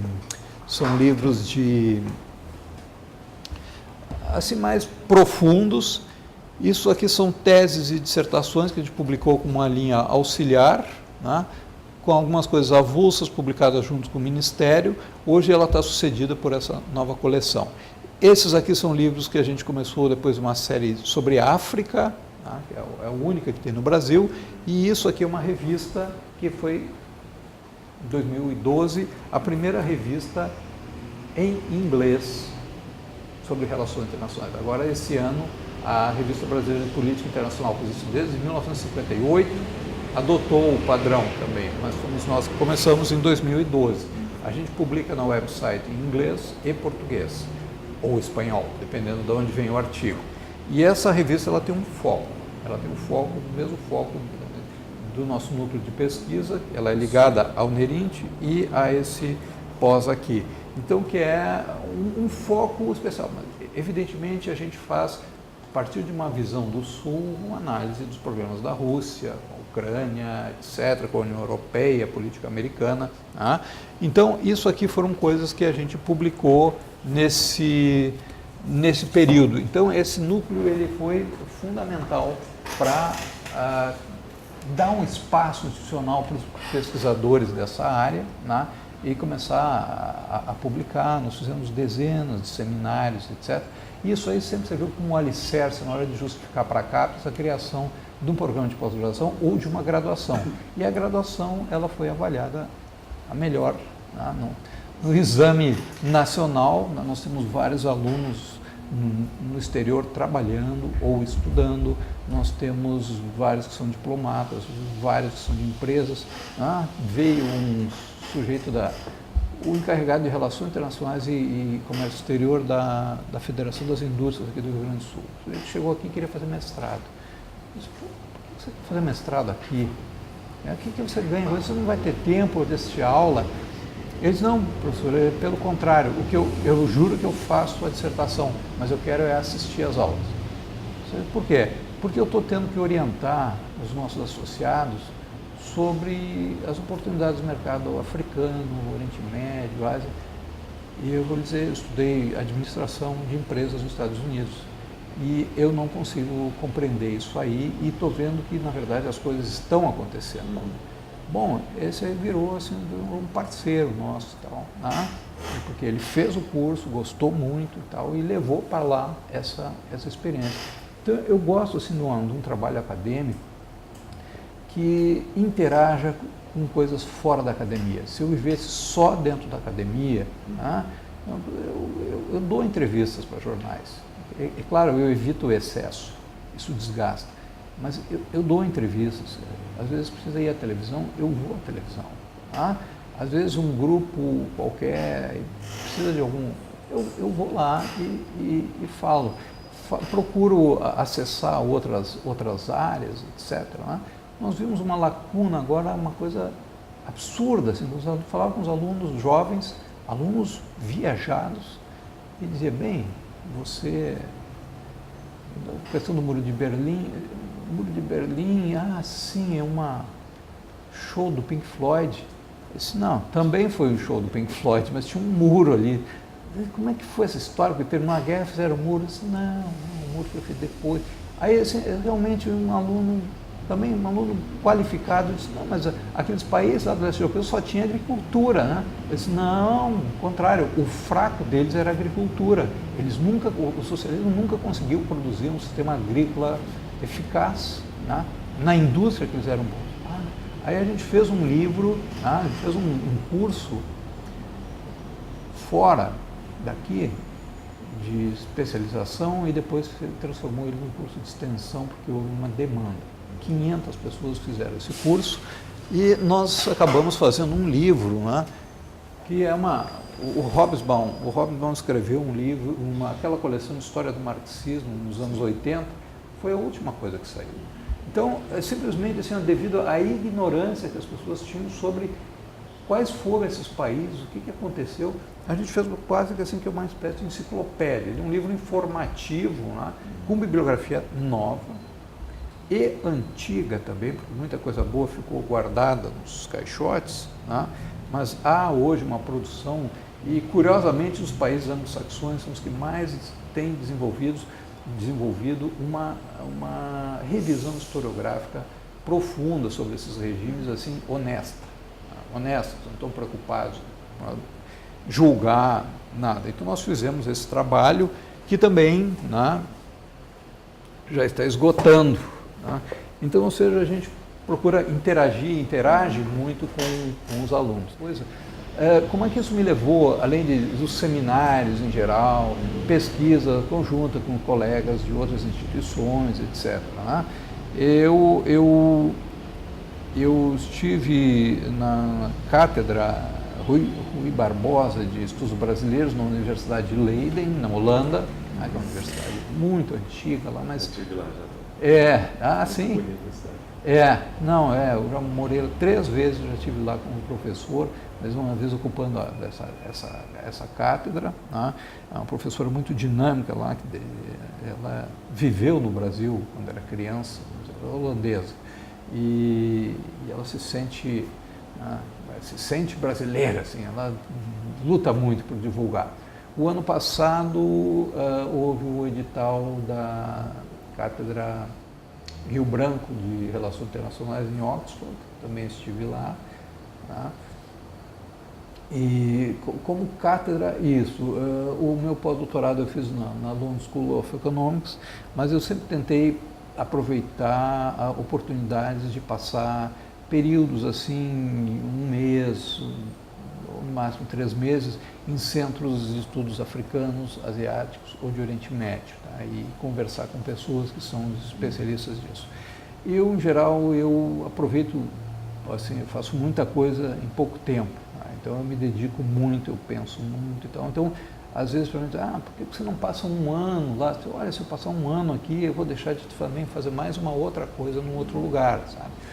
Então, normalmente são parcerias que ficam, né, que me abriram assim, muitos espaços também. Então, estou muito feliz também que muitos ex-orientandos, eu tenho 15 doutorandos já defendidos, né, e mestrandos muitos mais, mas muitos deles são professores universitários hoje em outras instituições, a gente intercambia ideias, a gente montou grupos de pesquisa, né? A gente tem um centro de estudos africanos aqui, que é uma colega que é a coordenadora, né? Então, vamos dizer assim, que eu vim dentro da história, né? Eu acho assim, eu sempre mantive alguma linha assim, na reflexão da realidade econômica, tá? Ou seja, tu não pode estudar nenhuma ação política se tu não tiver uma ideia da sociedade e da economia que está por baixo, né? Mas o foco é muito mais para a política, né? Então, são muitas publicações e muitas atividades na área, né? Eu já sou professor titular, eu fiz concurso lá na história e a vaga aqui também era de titular, eu trouxe para cá essa posição, titular concursado, né? Porque agora eles criaram assim que é uma passagem da carreira. Então, Eu pude assim, interagir muito com o Itamaraty, né? O Itamaraty é muito útil para nos abrir portas em lugares que são assim, absolutamente impenetráveis. Essa visita à Coreia do Norte, que eu estou num pequeno livro, que eu estava fazendo antes, mas enfim, apareceu essa primeira visita, a nossa embaixada lá foi decisiva, tá? Porque eles nos deram antes assim, a visão de quem está lá dentro olhando e sabe quem é quem, as redes de poder que existem e a complexidade do que é visto do lado de fora como uma caricatura. Tá? Então, essa oportunidade de conhecer esses lugares e de conseguir ir mapeando o mundo, e depois disso você pega o jornal e vê uma notícia, a notícia pode ser a mais distorcida do mundo, você consegue captar o sentido. É isso que eu procuro passar para os estudantes. Assim, olha, se você entender os mecanismos de funcionamento das coisas, a informação cai daqui ou cai dali, e como dizia o Golbery, né, do Couto e Silva, lá, dizendo que ele chegava em casa com um jornal, abria o jornal e ia ler, e a mulher ficava incomodada porque não dava atenção. Então, o que você está fazendo? Está lendo o jornal, você diz que jornal só tem mentira? Por que você está lendo isso? Para saber as mentiras. Né? Então, você sabendo as mentiras, você sabe as verdades. Né? Então, isso foi, assim, tem sido muito gratificante. Lamentavelmente, eu acho que a situação que a gente está vivendo no mundo hoje é preocupante. Analisar a percepção que as grandes lideranças, as grandes potências têm da realidade. Preocupante mais em termos econômicos, políticos? As duas, eu acho que há uma guerra econômica em marcha. A inovação tecnológica, o descompasso assim, das regiões que estão ricas, das regiões onde tem crescimento demográfico, etc. Você está vendo essa tragédia no Mediterrâneo e tal, sabe? Então, eu acho assim que a visão que tem, vamos dizer assim, nem todos estão jogando com o time titular ainda, mas acho que entraram por um caminho assim que vão testar até onde pode empurrar o outro sem começar uma guerra. Mas aí meu lado, a minha formação de historiador me puxa assim, aí quando você começa a olhar como é que ocorreu a primeira, como é que ocorreu a segunda, sabe? E as análises que eles faziam na época, as coisas que primeiro você fica deleitado com os fatos, você começa a entender os processos, mas tem aquela última etapa quando você entra na cabeça dos caras, né? E começa a vir documentação, aparece documentação, você diz assim, qual era o cálculo que eles faziam? Eu disse, meu Deus, era uma loucura, eles estavam completamente equivocados sobre o que estavam começando, achavam que era um processo fácil e não era. Então eu acho que hoje nós estamos num período... O historiador é que ele sabe o futuro, né? De alguma maneira, né? Tinha aquele livro lá do George Orwell, que eu li também na adolescência, gostava muito daquele livro, de 1984, que dizia, olha, quem controla o presente, controla o passado, e quem controla o passado, controla o futuro. Né? Então, eu acho isso muito preocupante, acho preocupante assim, o grau de alienação que as populações estão submetidas, estou procurando entender um pouco hoje o impacto desses meios de comunicação, o fato assim, hoje você não pode mais mandar e-mail para aluno, né? E eu não me recuso a ter Facebook porque eu acho assim uma invasão de privacidade, eu acho uma forma que ela está aí para cobrir uma lacuna psicológica das pessoas, até sociológica e psicológica, sabe, uma carência. Mas os nossos centros aí, todos nós estamos criando Facebook e Twitter. Agora, assim, não dá, porque nem adianta mandar para a lista de e-mails, porque a coisa vai hoje por outros caminhos. Então, vamos dizer assim, é interessante e gostoso nas relações internacionais nunca para de ter que estudar alguma coisa. Por exemplo, quando você tem o 11 de setembro, quando tem o fim da Guerra Fria, necessariamente você tem que começar a estudar um pouco de economia liberal, integração, etc. Vem o 11 de setembro, dois temas que estavam, um tema que estava morto, que era a questão de defesas, questão militar, etc., inteligência, e outra que não fazia parte da área, que era uma coisa assim meio antropológica e cultural, ou seja, você vai entender Afeganistão, etc., mas não pode pegar e fazer organograma, quem é o líder, líder do quê? Líder do quê? Quem são essas pessoas? Qual é a visão deles? Qual é a ligação deles com aquelas monarquias impenetráveis do Golfo e tal? Então você tem que mergulhar nas religiões, na coisa assim, para criar. Eles começaram com os militares do terreno humano. Aí de repente, bom, o que foram as últimas coisas que eu comprei?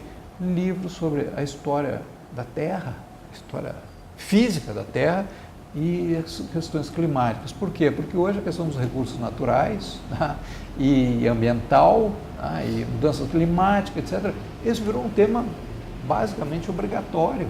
Tá? E aí você não pode, sabe, pegar sempre isso de segunda mão, a comissão tal da ONU. É apavorante às vezes quando você chega uma coisa que diz assim, há uma comissão que a ONU fez para não sei o quê. E aí você começa a entrar por dentro, faz uma pesquisa aprofundada e descobre quem são as pessoas que estão ali, como é que elas foram recrutadas. É chocante, é chocante. Há um livro de um americano sobre o conflito em Angola, e ele estava dizendo que estava assistindo um comício da UNITA no interior do país, quando teve eleição, e apareceu lá uma jovem americana, de 23 anos, uma jovem e tal. Aí ela disse, o que você está fazendo aqui e tal? Você da onde? Eu sou do Tennessee e tal.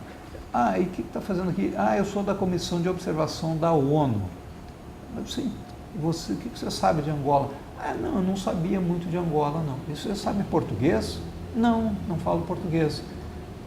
But they are cool, isn't it? E ele disse, olha, eu não acho isso, eu acho esses caras uns bandidos. Esses caras são os mesmos que fizeram todos os outros comícios que houve desde ontem, são as mesmas pessoas, eles vão de aldeia em aldeia, com algumas pessoas locais se juntam e parece uma grande manifestação. Isso aí vocês reportam que... Aí ele chegou assim, eu fiquei pensando, Deus, ela tinha algum amigo, então, olha, tem um negócio lá em Angola. E aí ela é uma observadora das eleições que vai fazer um relatório depois. Tá? Então, realmente é muito complicado isso. Sabe? Eu já teria tempo de me aposentar, mas acho que espero entrar agora numa fase em que eu me livre um pouco de trabalhos burocráticos e de fazer só aquelas coisas que às vezes os sponsors, né, os caras que dão financiamento, tá, eles querem que tu faça. Ou seja, se você não cita certos autores, se não faz tal linha de pesquisa, tá, eles não se interessam. Né? Então, como eu já tenho há 20 anos essa bolsa do CNPq, né, agora de renovação, para tentar estudar outros fenômenos, etc., né, ver esse debate teórico nas relações internacionais, que é um debate muito mal conduzido, né, porque é um debate que esconde determinadas realidades, te mostra um antagonismo entre, eles chamam liberalismo e realismo.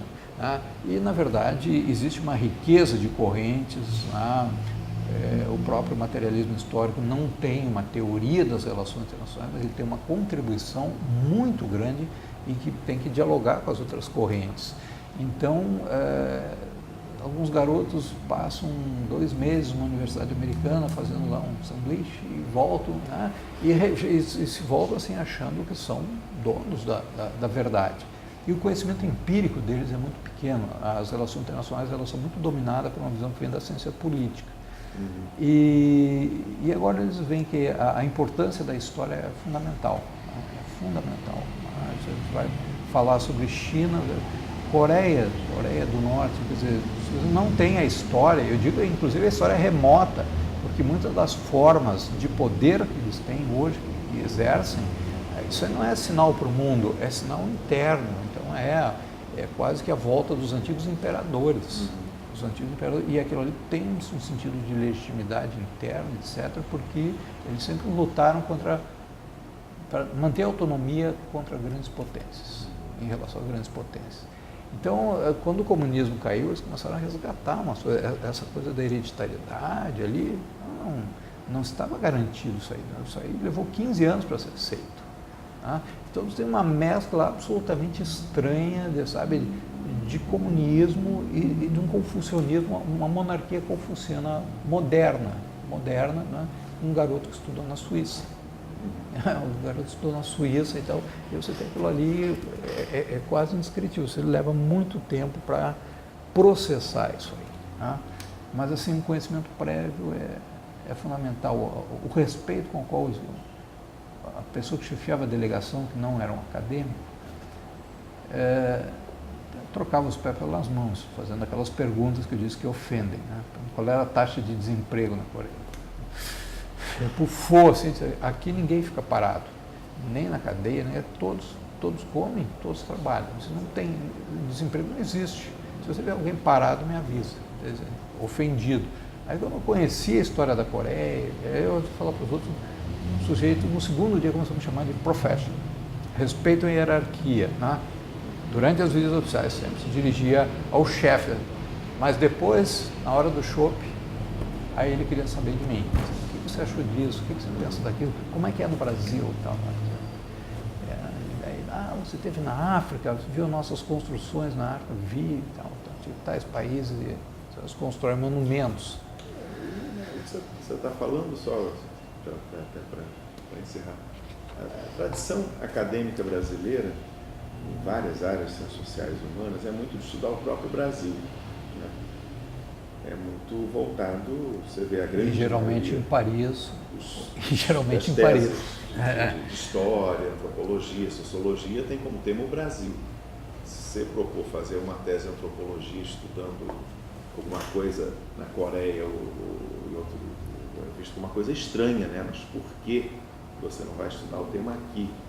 Então, acho que tem uma característica, não sei, de um país periférico, talvez, o que é? Assim, nós tivemos também muito contato, temos muito contato com militares que das academias, são pessoas muito sérias, não tem mais nada a ver com aquela coisa de regime militar. Gente muito séria e tal.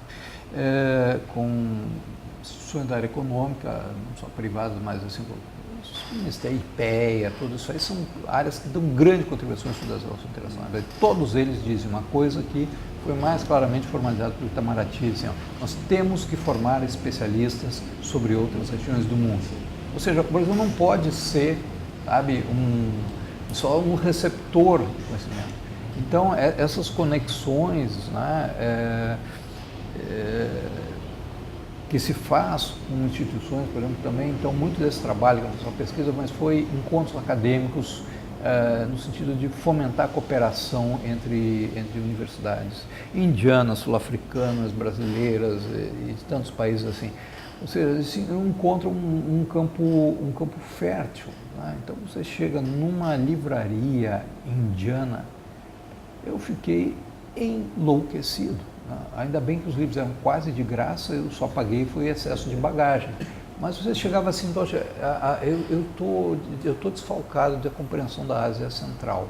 A Ásia Central ressurgiu numa área independente e dizem, bom, são islâmicos e botam no mesmo saco dos outros. Só que, um detalhe, as populações são basicamente urbanas, 100% alfabetizadas, as mulheres emancipadas, os jovens emancipados, e a religião não é mais do que um ritual, como qualquer pessoa que quer casar de branco na igreja. E você vai dizer que são católicos por causa disso? Então não tem sentido aquilo. E aí eu cheguei e perguntei para o indiano, vocês têm alguma coisa sobre a Ásia Central? Apontou para trás de uma estante. Aí para trás era a estante inteira. Então, horas e horas, e a produção é assim, gigantesca. Tanto livros que eles conseguem, numa espécie de acordo privilegiado, publicar a preço barato. Então, grandes editoras de Nova York, de Londres e tal, também publicam na Índia, mas com um selo ali que diz assim, esse livro só pode ser vendido na Índia.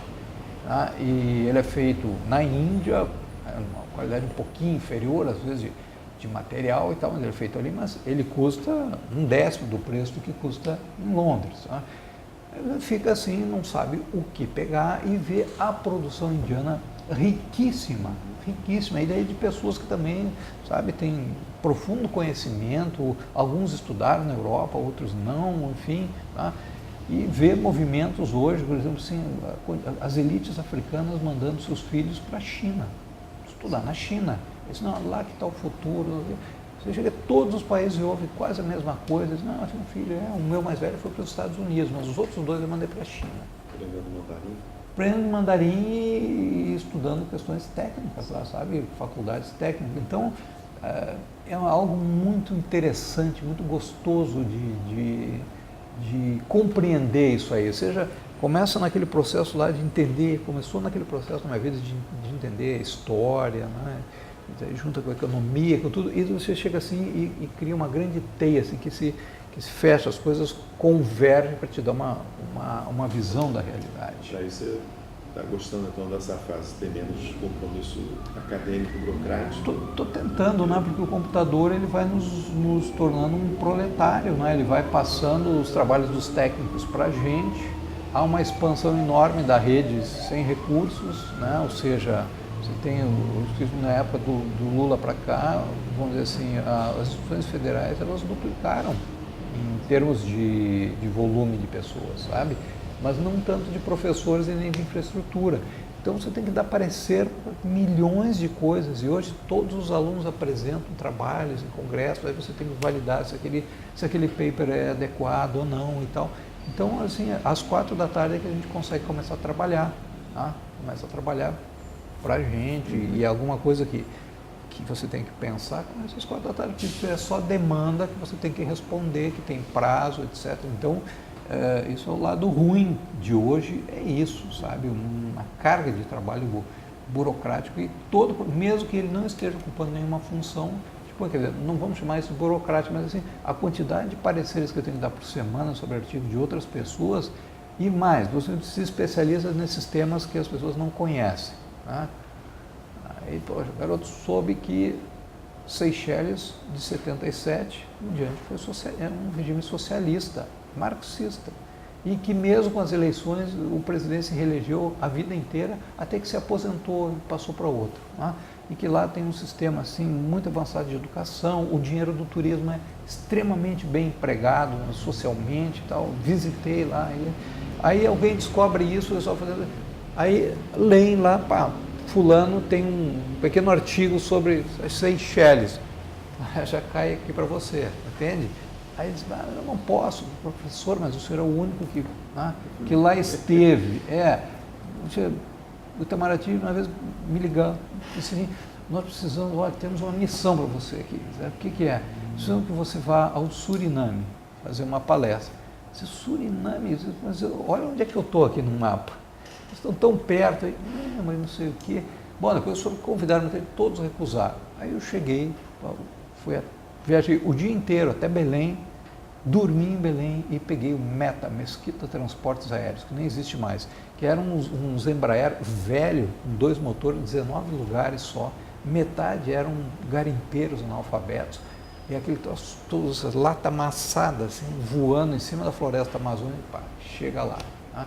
Aí chega lá uma universidade moderna e tal. A pessoa que convidou, tá, começa a conversar com ele.